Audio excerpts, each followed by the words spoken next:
This is my work area.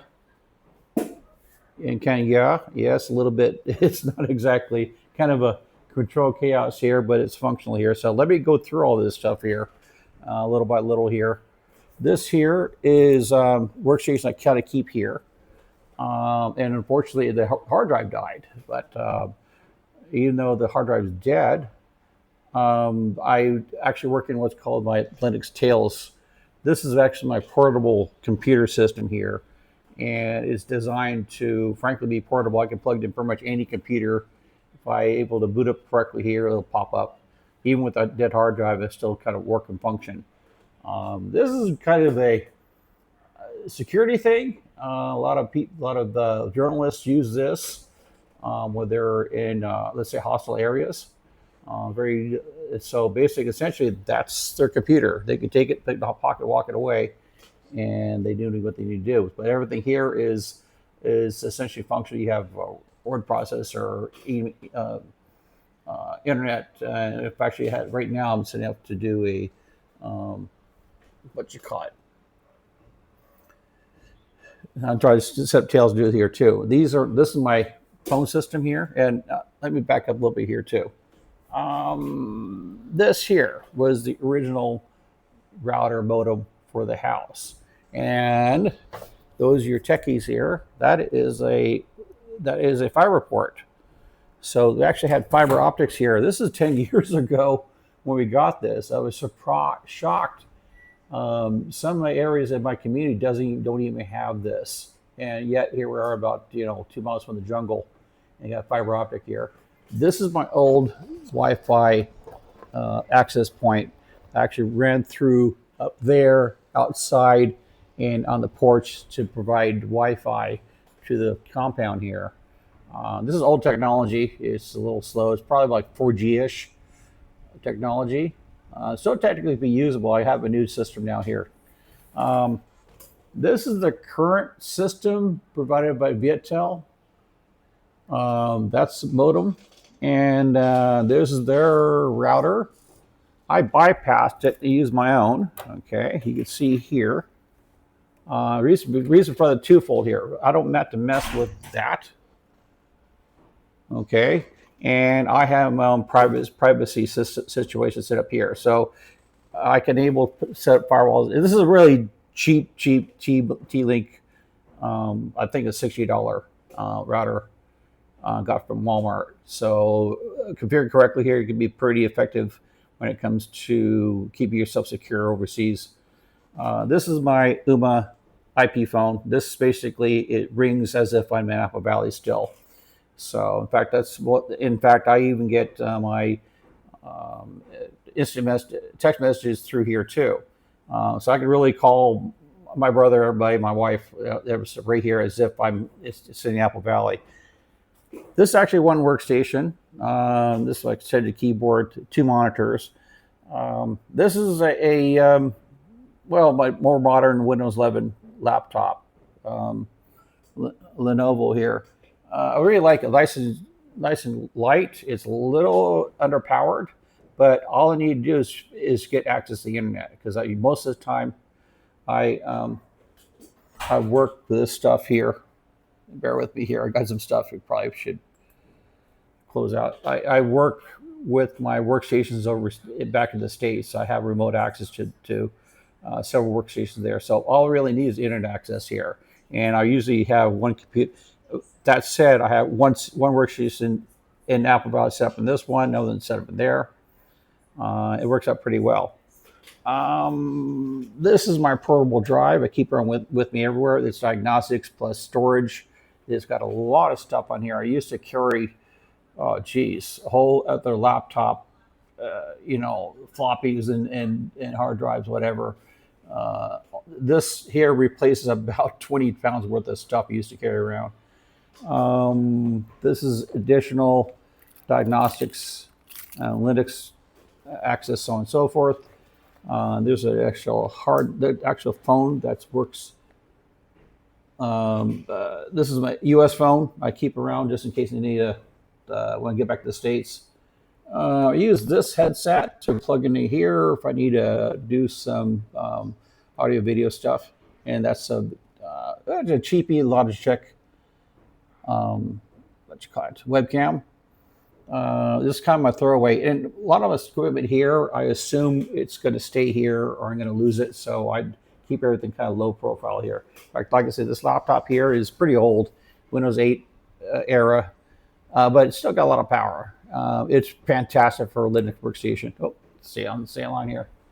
And over here, like I said, this is my little Chrome tablet, and actually it's been fantastic. It's so small enough I can toss it in the back of my backpack and run with it really quick. Not an issue here. Behind it here is something pretty cool. One of the new innovations here. This is my USB charger. It's got 8 USB-C ports and 4 USB-A ports, and I plug everything that needs to be charged into here.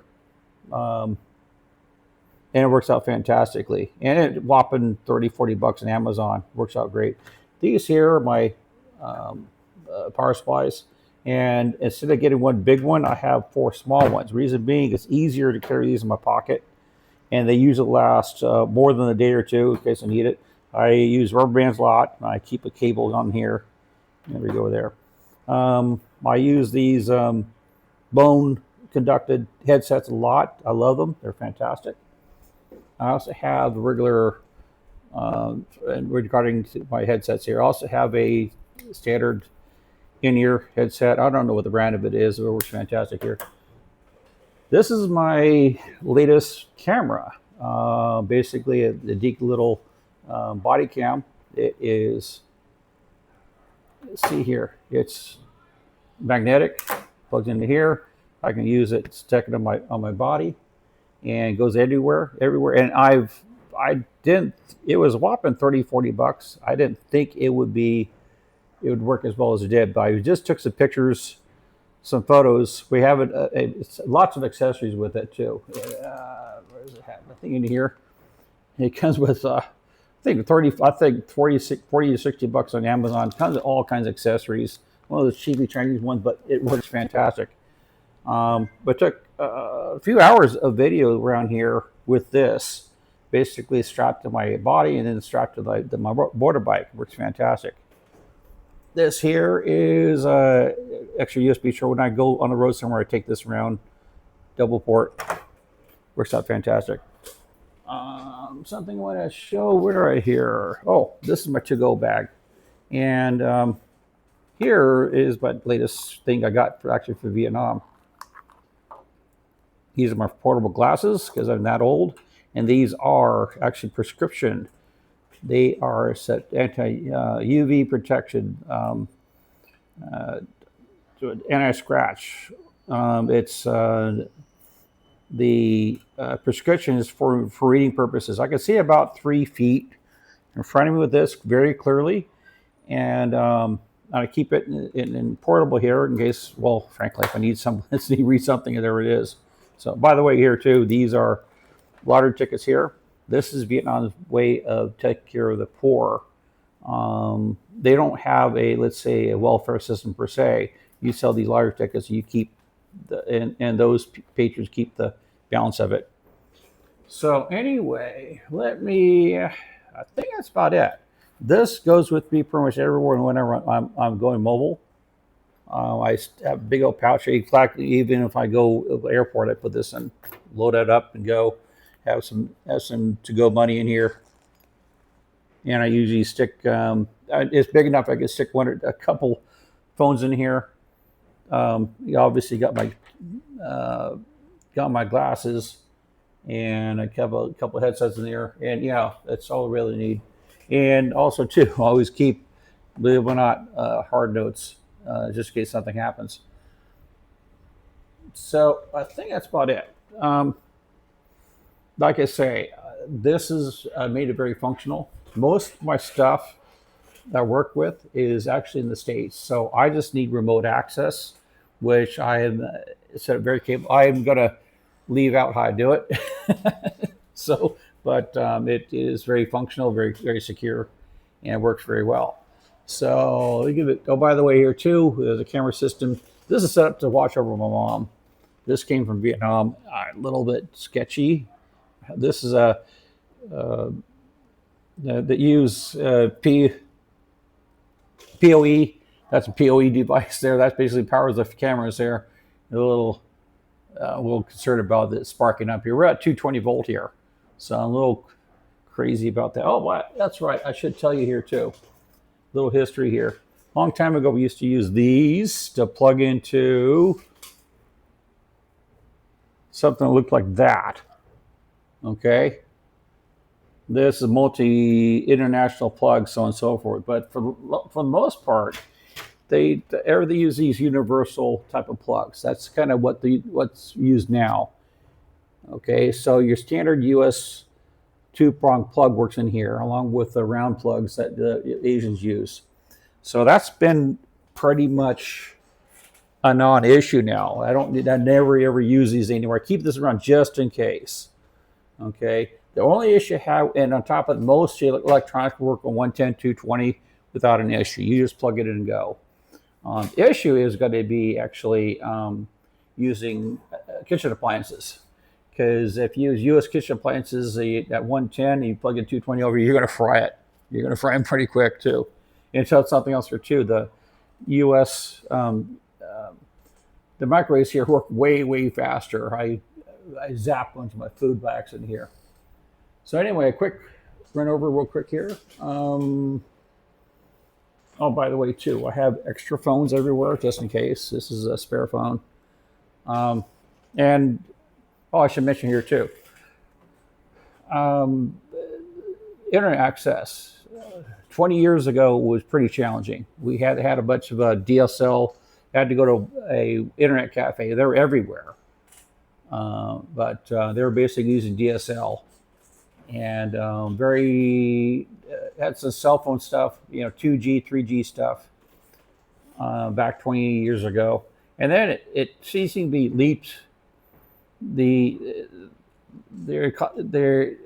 technology seems to be doing leaps and bounds here. All of a sudden, they had wireless everywhere for the most part. You had both conventions of internet of wireless services, and then 4G was pretty much everywhere. I mean, even the jungle area. Well, Saigon area is pretty flat, so it's all you need to do is put a antenna up pretty high in there, cover a lot of area.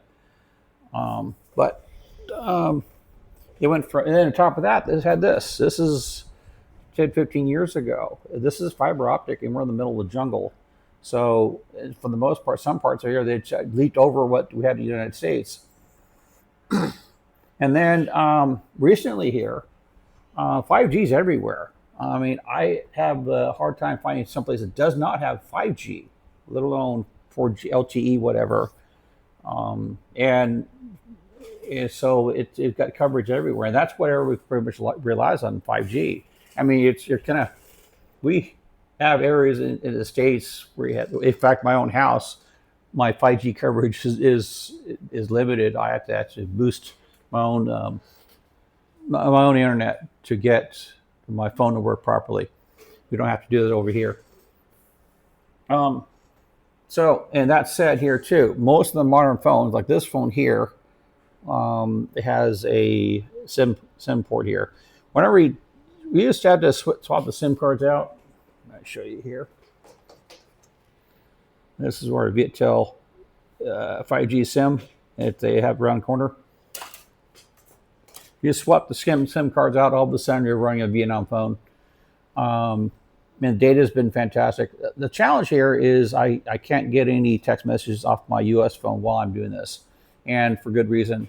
I found out last year the Verizon are real assholes about coverage, international coverage. They'll let you do 5G international roaming. They'll hit you for $12 a day doing that.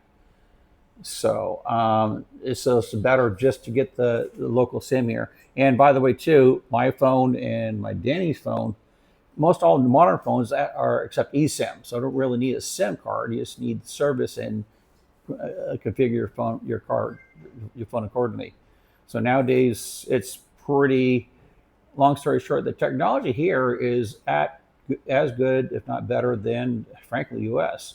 That's the reason why a lot of people coming here being digital nomads and living here, enjoying the good life, enjoying the cheap life, okay, and be able to work effectively in the United States. So basically, what's what I'm doing here. So anyway, that's it. I'll be posting this pretty soon. Oh, by the way, that's a USB driven fan. It's actually I got to plug it and has a battery and it lasts about 2-3 hours. Pretty cool. Okay, that's it. We'll talk. And any questions? Reply back. We'll talk later.